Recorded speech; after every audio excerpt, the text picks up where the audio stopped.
ઘણા ખેડૂતોના ખાતામાં પાક નુકસાનની સંપૂર્ણ સહાય જમા થઈ ચૂકી છે.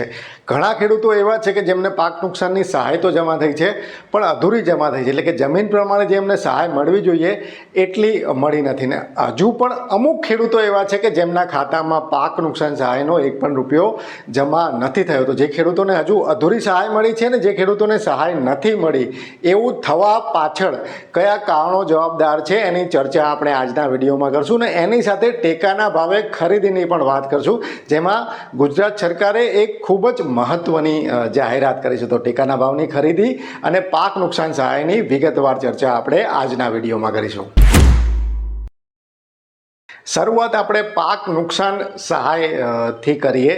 તો પાક નુકસાન સહાય મેળવવા માટે આપણા ગુજરાતમાં 33 લાખથી વધુ ખેડૂતોએ અરજી કરેલી છે. ને એમાંથી અત્યાર સુધી જે તાજા આંકડાઓ આવી રહ્યા છે એ પ્રમાણે 22,90,000 ખેડૂતોના ખાતામાં પાક નુકસાન સહાયની રકમ જમા થઈ ચૂકી છે. એટલે કે હજુ પણ 10 લાખ આસપાસ ખેડૂતો એવા છે કે જેમના ખાતામાં પૈસા જમા નથી થયા.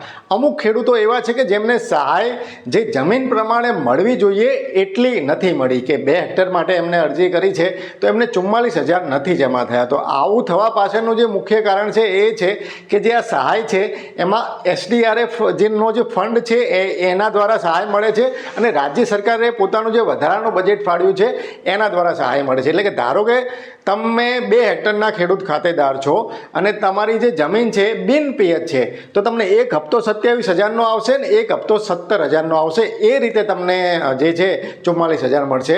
તમારી પિયત જમીન છે તો તમારે એક હપ્તો 34,000નો આવશે ને એક હપ્તો 10,000નો આવશે. એ રીતે તમને 44,000 મળશે. એટલે કે જે જમીન આપણે 2 હેક્ટરનું તમને એક રીતે અંદાજ આપ્યો, જમીન ઓછી હોય તો એ પ્રમાણે પિયત અને બિનપિયત એ પ્રમાણે મોટાભાગના ખેડૂતોના ખાતામાં 2 હપ્તા પ્રમાણે પૈસા જમા થઈ રહ્યા છે. એટલે એક હપ્તો ગુજરાત સરકારનો ને એક હપ્તો SDRFનો. એટલે શક્ય છે કે એક હપ્તો આવ્યો હોય પણ હજુ એક હપ્તો આવવાનો એક રીતે બાકી હોય. તો હવે આપણે એમને વાત કરીએ કે જેમના ખાતામાં સહાયના જરા પણ પૈસા જમા નથી થયા. તો એવા ખેડૂતો જે છે એમાં ઘણા બધા ખેડૂતો એવા હશે કે જેમની અરજી જે છે એ પ્રોસેસમાં હશે. પ્રોસેસમાં એટલે કે કૃષિ વિભાગે એની ચકાસણી કરી દીધી હશે અને બેંક પાસે એ અરજી પહોંચી ગઈ હશે અને પૈસા જે છે એ પ્રોસેસમાં હશે.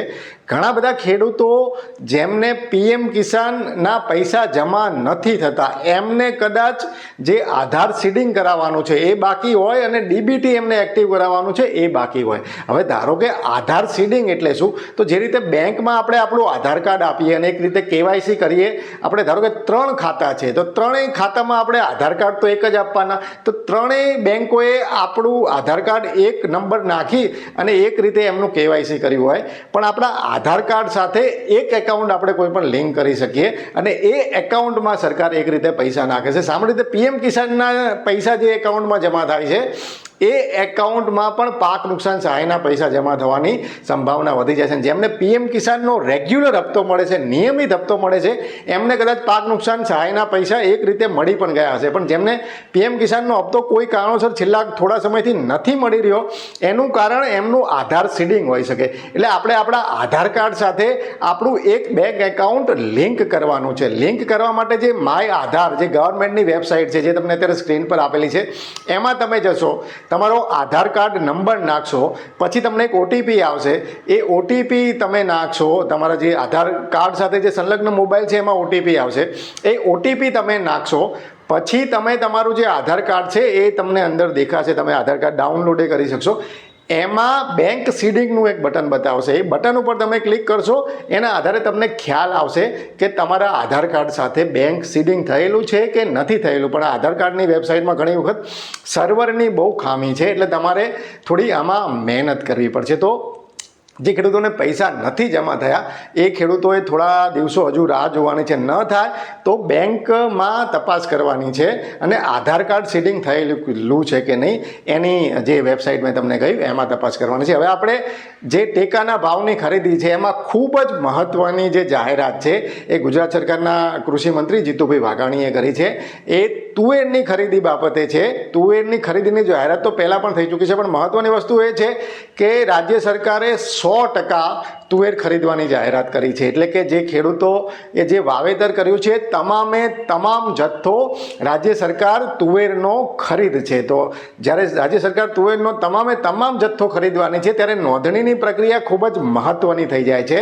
કારણ કે આપણે એક રીતે જોઈએ તો તુવેરનો ટેકાનો ભાવ 1600 રૂપિયા પ્રતિ મણ છે અને તુવેરનો બજાર ભાવ અત્યારે 1000 રૂપિયાથી લઈ અને 1250 રૂપિયાની સપાટીની વચ્ચે છે. એટલે બજાર ભાવ કરતાં ટેકાના ભાવ ખૂબ જ ઊંચા છે. તો તુવેર વેચવા માટે પણ મોટી સંખ્યામાં ખેડૂતો રજીસ્ટ્રેશન કરાવે એવી સંભાવના છે. ને એમાં ગોલમાલ થાય એવી પણ સંભાવના છે કે ભાઈ જે કોઈ વેપારીનો માલ છે, વેપારીએ ખરીદેલો માલ ખેડૂતના નંબરના કારણે સીધો ટેકાના ભાવમાં જતો રહે એવી પણ સંભાવના છે.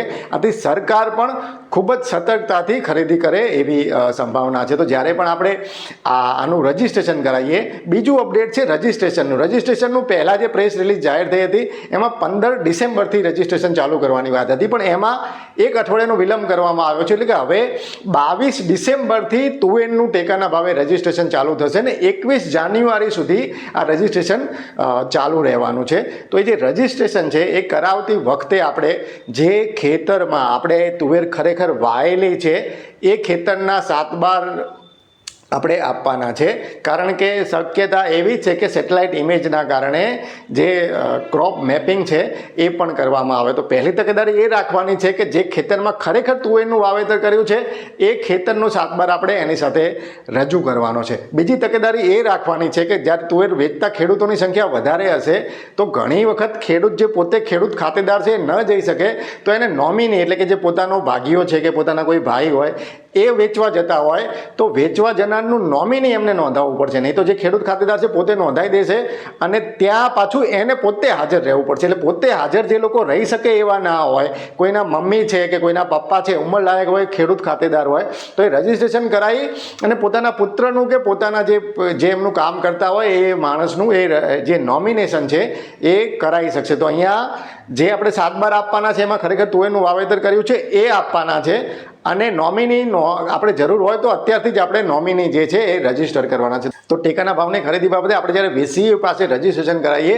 તો આ તકેદારી ખાસ રાખવાની છે. અને સરકાર 100% તુવેર ખરીદ છે એનો મતલબ કે તમે જે વાઈ છે એ જમીન પ્રમાણે એ ખરીદ છે. એવું નહીં કે કોઈ ખેડૂત જે છે એ 2 વીઘાનો ખાતેદાર હોય અને એ ખેડૂત પછી 200-300 મણ તુવેર લઈને જાય તો પછી એ બધી તુવેર ખરીદી લેવામાં આવે. એટલે કે જમીનની જે ઉત્પાદકતા છે એ પણ અહીંયા કદાચ ધ્યાનમાં લેવામાં આવે એવી પણ એક સંભાવના છે. તો રજીસ્ટ્રેશન બાબતે આપણે અમુક તકેદારી રાખવાની એક રીતે જરૂર છે. તો મિત્રો આ વિડીયો અંગેના તમારા અભિપ્રાય મને કોમેન્ટમાં જણાવજો. હાલ બસ આટલું જ. ફરી ઝડપથી મળીશું નવા વિષય સાથે. જોડાયેલા રહો એગ્રી સાયન્સ સાથે. જય કિસાન.